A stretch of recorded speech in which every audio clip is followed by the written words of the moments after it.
the subject of nationalism, and particularly when it comes to in context with India, we have to first try to understand what India is, then we will be able to understand what nationalism is.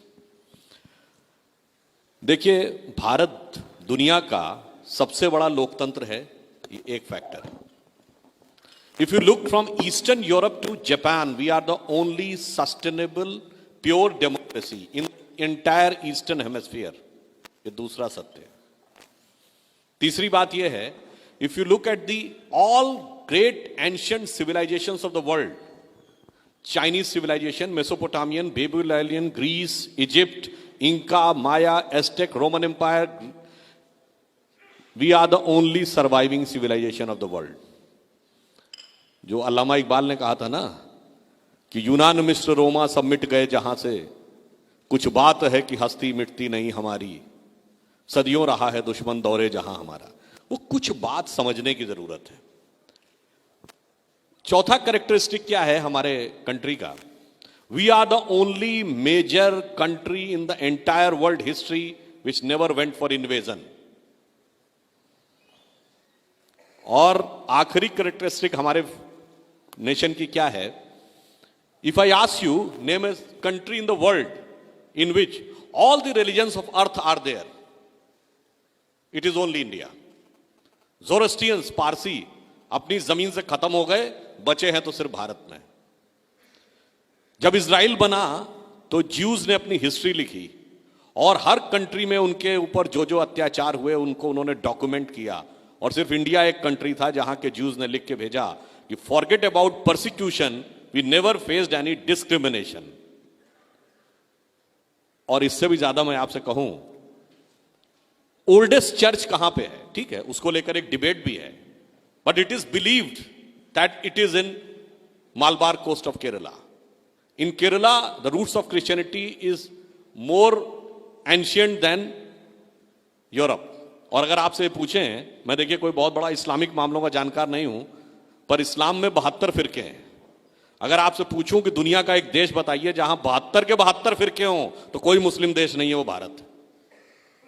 अब आपको समझना होगा वो कुछ बात क्या थी. यही एक कुछ बात है. देखिए, हमारा कॉन्सेप्ट नेशन का और आज का कॉन्सेप्ट नेशन में एक बेसिक डिफरेंस है.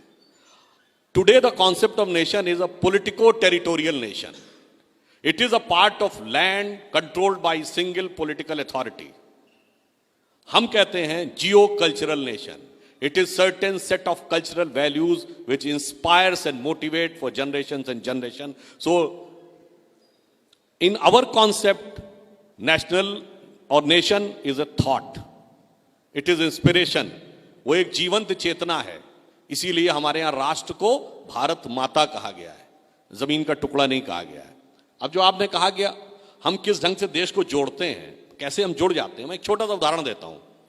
आप देश के किसी भी हिस्से में खड़े होकर, जो हमारी संस्कृति के प्रतीक है, दुर्भाग्य यह है कि जो कुछ बात थी उसको मैकॉले स्कूल ऑफ थॉट के चलते हुए उसको रिलीजियस एंगल में पोर्ट्रे करके एक पर्टिकुलर आइडियोलॉजी पे डाल दिया गया. मैं एक छोटी सी बात कहता हूं. इस देश के जो राष्ट्र पुरुष हैं, आप कहिए जी मैं तो राम का भक्त हूं, तो राम की राजधानी अयोध्या से लेके और राम सेतु दक्षिण तक पूरा का पूरा देश से आप कनेक्ट हो जाते हैं. आपने कहा नहीं जी राम का नहीं, मैं तो शंकर जी का भक्त हूं, तो अमरनाथ से लेके रामेश्वरम तक और काशी विश्वनाथ से लेके मल्लिकार्जुन तक आप पूरे देश से जुड़ जाते हैं. आपने कहा नहीं जी मैं तो देवी का भक्त हूं, तो आप वैष्णो देवी से लेके और कन्याकुमारी तक और मुंबा देवी से लेके कामाख्या तक जुड़ जाते हैं. कोई भी हमारे यहां कथा सुन लीजिए, कहानी सुन लीजिए, देश के भिन्न भिन्न अंचलों से कनेक्शन. और इतना ही नहीं, एक उदाहरण देना चाहता हूं. रामेश्वरम आप में से जितने लोग गए होंगे, अगर आपने देखा हो वहां 22 कुओं से स्नान करना पड़ता है. वो हर 22 कुआं एक एक तीर्थ का सिंबल है. Means sitting on the farthest southern point of country you are connected to the northern most part. और जब आप वहां रामेश्वरम में शिवलिंग के दर्शन करने जाते हैं, उससे पहले पुजारी कहता नहीं नहीं पहले इस वाले शिवलिंग के दर्शन करिए. तो आप कहते हैं ये कौन है? कहते हैं ये काशी विश्वनाथ. काशी विश्वनाथ कहां? नॉर्थ में. आपको दूसरा उदाहरण देता हूं. जब आप पूजा करते हैं, हाथ में जल लेते हैं, तो पुजारी क्या श्लोक बोलता है? गंगे च यमुने च गोदावरी सरस्वती नर्मदे सिंधु कावेरी जलेस्मिन सन्निधिम कुरु. देश की सारी नदियों के जल को मैं प्रतीक रूप में स्मरण करता हूं. ये वो चीज है जो आप किसी भी परिस्थिति में रहें, कोई हिस्सा किसी भी पॉलिटिकल पावर के कंट्रोल में रहे, मगर आपका दिल उससे जुड़ा रहता है। और आज भी वो चीज है। उदाहरण दे के कहता हूं, ननकाना साहब पाकिस्तान में चला गया, पर गुरु नानक की शिक्षाएं भारतीय इतिहास का हिस्सा है या पाकिस्तान के इतिहास का? न पाकिस्तान के इतिहास का हिस्सा है, न पाकिस्तान ओन करता है। ओन भी हम ही करते हैं और वो हिस्सा भी हमारा है। तो कोई जमीन का टुकड़ा कट जाने से चेतना नहीं कट जाती।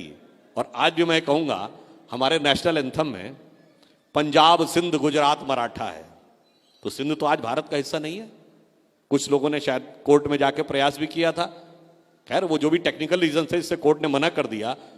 तो पंजाब, सिंध, गुजरात, मराठा कहता है सिंध आज भी हमारा हिस्सा है कॉन्शियसनेस का। इसलिए हम जिस नेशनलिज्म की बात करते हैं वो हमारा, देखिए, कंट्री अलग है, नेशन अलग है, देश अलग है, राज्य अलग है और राष्ट्र अलग है। देश है जमीन, राज्य है पॉलिटिकल अथॉरिटी। अगर पॉलिटिकल अथॉरिटी सब कुछ होती तो 20वीं सेंचुरी में दुनिया का सबसे पावरफुल देश था यूएसएसआर। जरा सी पॉलिटिकल अथॉरिटी कमजोर हुई, 15 टुकड़ों में विभाजित हो गया। पूरा यूरोप रोमन एम्पायर के रूप में एक देश था 1000 साल पहले। आप एक ब्रिटिश और एक फ्रेंच को देखेंगे ना, उसमें जितना अंतर आएगा उससे उतना अंतर आपको एक पंजाबी और एक केरला नजर आएगा। Still we are one nation after 1000 year of foreign dominance. और भाई साहब वो एक साथ नहीं रह पाए, क्यों? वो इसलिए हमारे लिए राष्ट्र चेतना है और न चेतना को कोई मार सकता है, न चेतना को कोई काट सकता है। उनके लिए देश एक जमीन का टुकड़ा है जिसे कब्जा भी किया जा सकता है, जिसे तोड़ा भी जा सकता है। इसलिए हम सांस्कृतिक राष्ट्रवाद में विश्वास करते हैं। It is culture. और मैं ये भी कहूंगा, अगर आज के इस सारे प्रॉब्लम्स का सलूशन चाहिए तो वो सलूशन सिर्फ इंडिया से मिलेगा, क्योंकि हम दुनिया के इकलौते देश हैं जिसने कभी भी किसी के ऊपर कंट्रोल करने की भी कोशिश नहीं की साहब। और वो इंस्पिरेशन कहां से आता है? मैं उदाहरण देता हूं। भगवान राम ने लंका को कब्जा किया रावण को मारकर, क्या उसका एनेक्सेशन किया? नहीं। वहां कोई अपना डिप्यूटी बैठाया? नहीं। इनडायरेक्ट कंट्रोल किया? नहीं। वहीं के राज्य को कहा हाँ जी साहब आप रखिए, कोई हमें चिंता की बात नहीं है। क्योंकि हमारा उद्देश्य क्या है? वैल्यूज को एस्टैब्लिश करना, ना कि कंट्री को अपने में मिलाना। दूसरा एक अंतिम एग्जाम्पल देता हूं। अमेरिका आज दुनिया में सबसे बड़ा ह्यूमन राइट्स का चैंपियन बनता है। कोलंबस जब वहां पे लैंड किए, जितने नेटिव्स थे अमेरिका के फिजिकली खत्म हो गए। आज कितने रेड इंडियन बचे हैं? They have physically eliminated all the natives. और ईस्ट में एक कंट्री है कंबोडिया। कंबोडिया का प्राचीन नाम है कंबुज।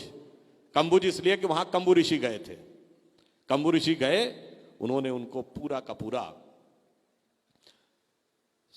उनको सिविलाइज किया। कहा आप वैसे ही रहिए, ना हमने आप पे कंट्रोल किया, ना मैंने आपको अपने में मिलाया, ना आपको एलिमिनेट किया।